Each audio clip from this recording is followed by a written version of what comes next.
پائے گا. یہ حال ہمارا ہو گیا ہے. حضرات محترم کعبے کے ساتھ کہتا ہوں, کعبے کے ساتھ کہتا ہوں, جب اپنے بیٹے کا رشتہ کرنے جانا نا تو کسی لڑکی والی سے یہ پوچھنا, لڑکی کے باپ سے یہ پوچھنا, یہ مجھے بتاؤ تمہاری لڑکی انٹر کیے ہے یا نہیں کیے ہے, مجھے اس سے فرق نہیں پڑتا. تمہاری بیٹی ہائی اسکول کیے ہے یا نہیں کیے ہے, مجھے اس سے فرق نہیں پڑتا. تمہاری بیٹی انجینئر کا کورس کیے ہے یا نہیں کیے ہے, مجھے اس سے فرق نہیں پڑتا. تم مجھے دہیج میں 10 لاکھ روپے دو گے یا نہیں دو گے, مجھے اس سے فرق نہیں پڑتا. تم مجھے دہیج میں فورچونر دو گے یا نہیں دو گے, مجھے اس سے فرق نہیں پڑتا. ٹو ویلر دو گے یا نہیں دو گے, مجھے اس سے فرق نہیں پڑتا. ہاں فرق پڑتا ہے تو ایک چیز سے پڑتا ہے, اے مجھے بتاؤ تو صحیح بیٹی کے والد, تمہاری بیٹی قرآن کو پڑھے یا نہیں پڑھے ہے, شریعت مصطفیٰ کو پڑھے یا نہیں پڑھے ہے, شریعت مصطفیٰ پر عمل کرتی ہے یا نہیں کرتی ہے. اور دعوے کے ساتھ کہتا ہوں جب کسی غریب کے بیٹی کو تم یہ کہہ کر اپنے گھر میں لاؤ گے تو بیٹی تمہارے گھر میں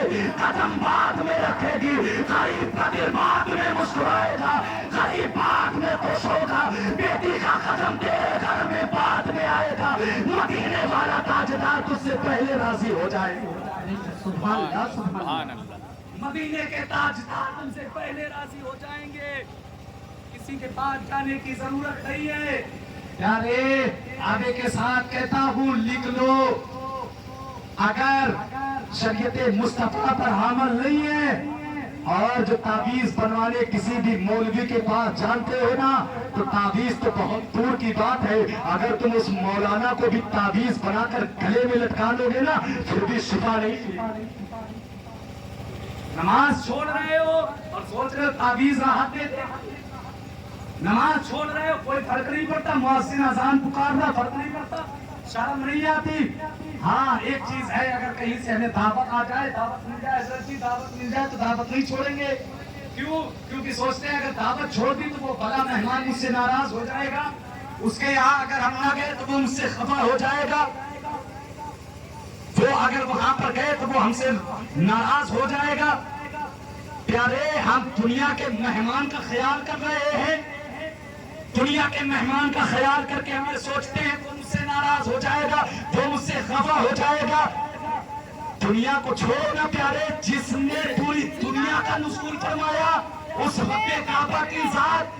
کبھی یہ تمہارے ذہن میں خیال آیا کہ اگر ایک وقت کی نماز چھوڑیں گے تو رب کعبہ ہم سے ناراض ہو جائے گا؟ کبھی یہ خیال آیا دن میں 5 مرتبہ مؤذن پکارتا ہے حی علی الصلاۃ حی علی الفلاح, آؤ کامیابی کی طرف, آؤ نماز کی طرف. کبھی پڑھتے ہیں ہم, جاتے ہیں ہم, اور کب جاتے ہیں جمعہ میں, اور وہ بھی جمعہ میں کوئی تو جمعہ بھی چھوڑ دیتا ہے, یاد ہو گیا ہمارا. اور کچھ لوگ تو ایسے بھی ہیں خالی عید اور بقرعید کی نماز پڑھنے جاتے ہیں, اور وہ بھی بڑی جلدی کے ساتھ, بڑی جلدی کے ساتھ, بڑی پھرتی میں. عید اور بقرعید کی میں نے ایسے دیکھے ہیں لوگ عید اور بقرعید کی نماز, خالی عید اور بقرعید کی نماز پڑھنے جاتے ہو, شرم نہیں آتی کیا صرف میٹ کھانے کا نام مسلمان ہے؟ اپنے کردار کو تم نے کس طریقے سے گرا لیا ہے, کس طریقے سے گرا لیا ہے.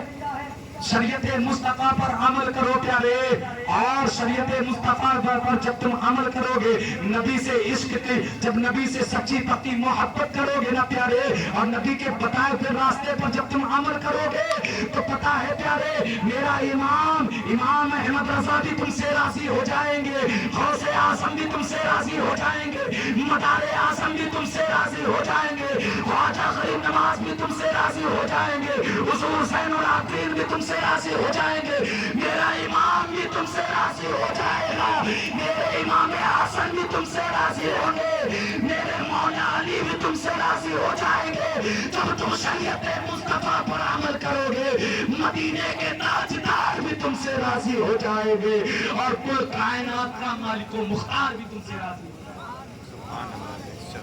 حضرات محترم شریعت مصطفیٰ پر عمل کرو پیارے, اور صرف جو بات کہی ہے پیارے اس پر عمل کرنے کی کوشش کرنا. اگر پوری نہ عمل کرنا پیارے تو ایک بات پر عمل کر لینا, میں یہ سمجھوں گا کہ میرا بولنا, میرا بتانا کامیاب ہو گیا, آپ کی یہ محفل سجانا بھی کامیاب ہو گئی. ان علماؤں کی زیارت کرو پیارے, یہ وہ علماء ہیں جن کے بارے میں میرے نبی نے کہا. آج ہم علماؤں کی بھی عزت نہیں کرتے ہیں, آج ہم علماء کی بھی عزت نہیں کرتے.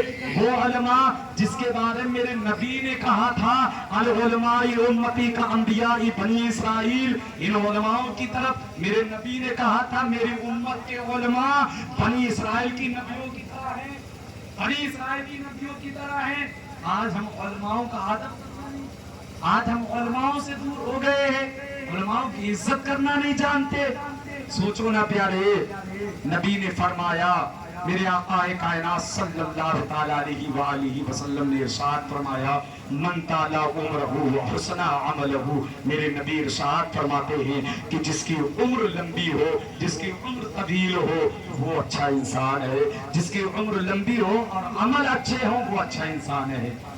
اسے اچھا انسان جاننا. جب صحابہ نے پوچھا سرکار ہم کسے اچھا انسان کہے, کسے ہم اچھا جانے, کسے اچھا مانے, تو رسول اللہ صلی اللہ تعالی علیہ وآلہ وسلم نے ارشاد فرمایا من طال عمرہ وحسن عملہ, کہ جس کی عمر لمبی ہو اور عمل اچھے ہو اسے تم اچھا انسان کہنا. اور پھر صحابہ نے کہا سرکار ہم برا انسان کسے کہیں, برا انسان کسے مانے, تو رسول اللہ صلی اللہ تعالی علیہ وآلہ وسلم نے ارشاد فرمایا من طال عمرہ وسع عملہ, کہ جس کی عمر لمبی ہو اور عمل اچھے نہ ہوں اسے تم برا انسان کہنا, برا انسان جاننا.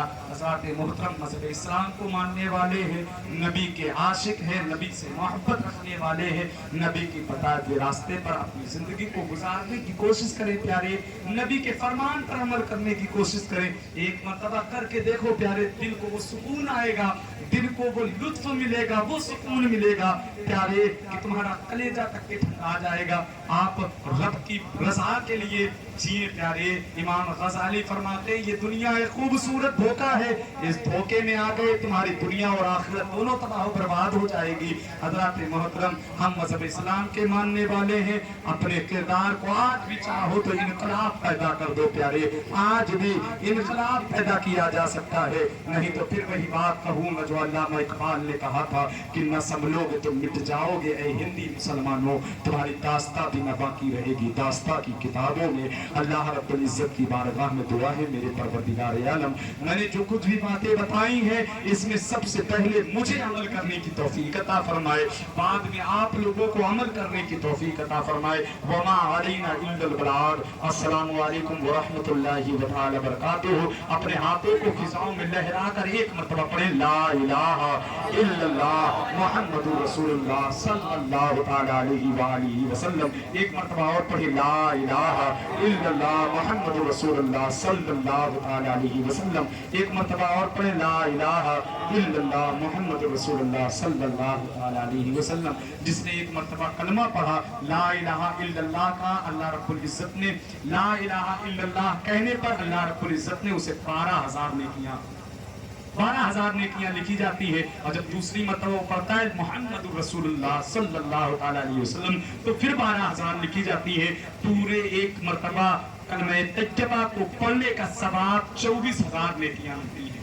24,000. تو سوچو پیارے ہم جتنی مرتبہ پڑھیں گے کتنی نیکیاں ہوں گی. اللہ رب العزت ہم سبوں کو اہدنا الصراط المستقیم پر عمل کرنے کی توفیق عطا فرمائے. ہم سبوں کو اپنے محبوب کا سچا پکا غلام بننے کی توفیق عطا فرمائے. جب ہم اس دنیا سے جائیں رب کی بارگاہ میں دعا ہے مولا ہمارا خاتمہ ایمان پر ہو. اللہ رب العزت ہم سبوں کو اہدنا الصراط المستقیم پر عمل کرنے کی توفیق عطا فرمائے. السلام علیکم ورحمۃ اللہ تعالی وبرکاتہ.